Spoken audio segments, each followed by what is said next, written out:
Let somebody shout hallelujah.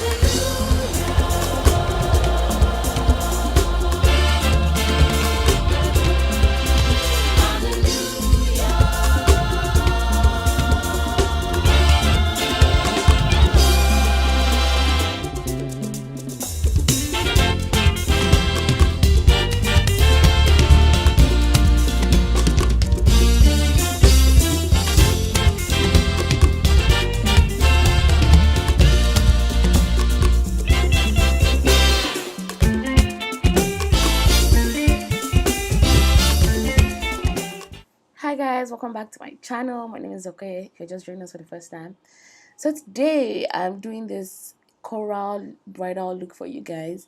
I hope you guys enjoy it. Let me know what you think at the end of the video. So I'm just going to go ahead now and draw our brows with this Zaron eyebrow pencil. If you have oily skin, this brow pencil is for you because it doesn't move and it's really matte. So I think you should get this if you have oily skin. Just concealing eyes, setting the brows, just my usual routine. I've also gone ahead to prime my eyelids with concealer and set it with powder just to create a nice base for the eyeshadow. For the eyeshadow, I'm going in with this orange transition color first. I just kept on going back and forth and deepening the color.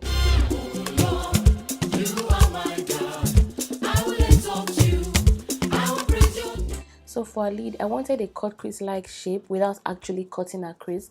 So I just wet my brush and I started overlaying the colors from the lightest to the deepest. So I started with the light gold, then all the way to the deep orange.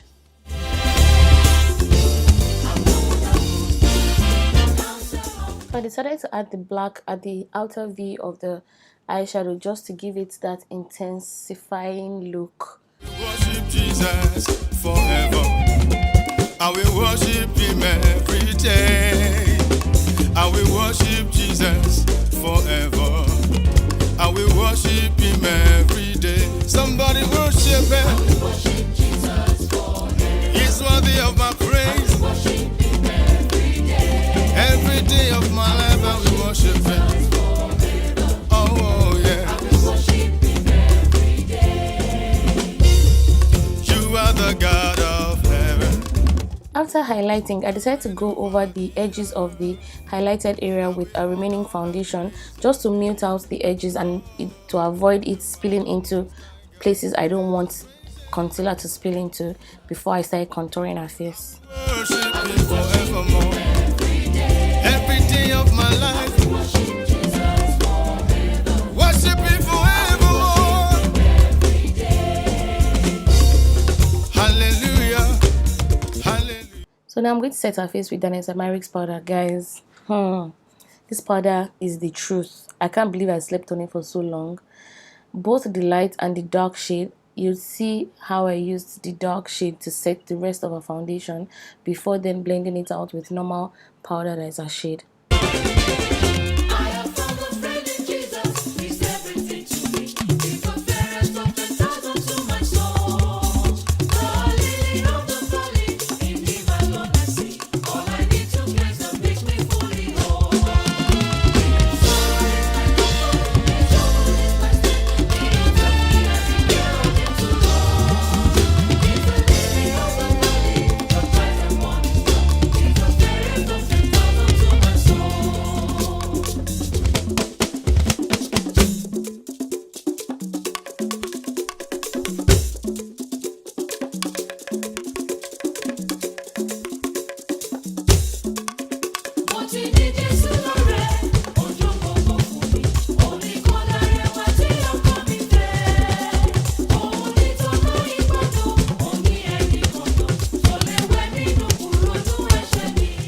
So I decided to go in with this pop of color using this green liner and then just brushing our lower lashes with the Zaron mascara.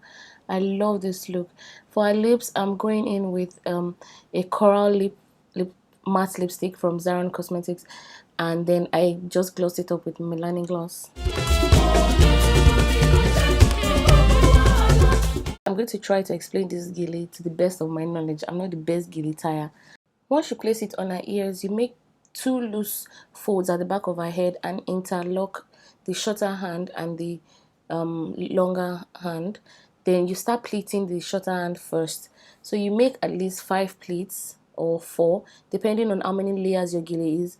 You take it to the back of her ears and overlap it with the longer hand. So while you're doing this, you have to be extremely careful and you have to pull really tightly. If not, you're going to lose all your layers and it just won't be tight. You have to make sure that you're pulling the shorter hand really tightly at the back, at the same time overlapping really tightly too.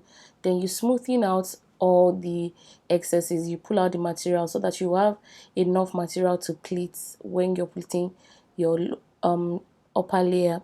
For the upper layer, you can pleat at least 5 to 6 on each other. You have to place the pleats on each other. Ask her to hold it, and then the 2 flaps you made on the top of her head at the beginning, you loosen it. That is what will give you enough materials. Can you see how I'm pulling it out? So this is what you're going to pleat on each other to give your gele the height. Once you've pulled out enough material, smoothen it out again and then start picking your pleats on each other. You see the way I'm pulling it really tightly is because I still don't want to lose my foundation layer I made first. So now every pleat you make will be on each other.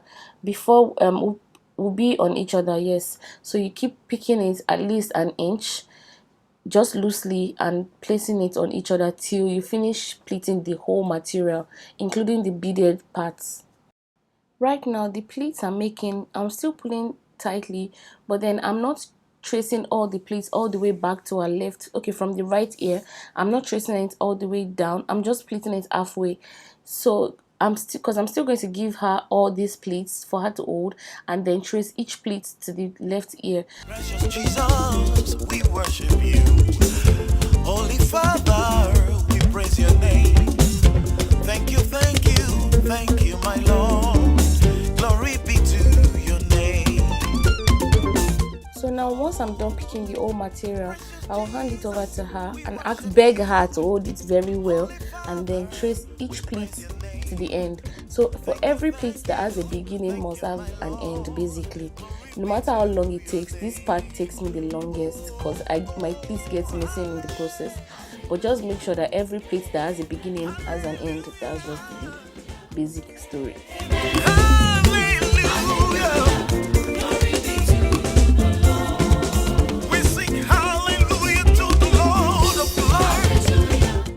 Done arranging each pleat, you'll have lost some height in the process. So now to gain the height back, for every 2 pleats you take, you slide it back up. That way you get this loose height. So for every pleat you slide it back up. Ask her to hold it really tightly and then you trace every single pleat that she's holding and tie it at the back. So you see how I'll trace it now.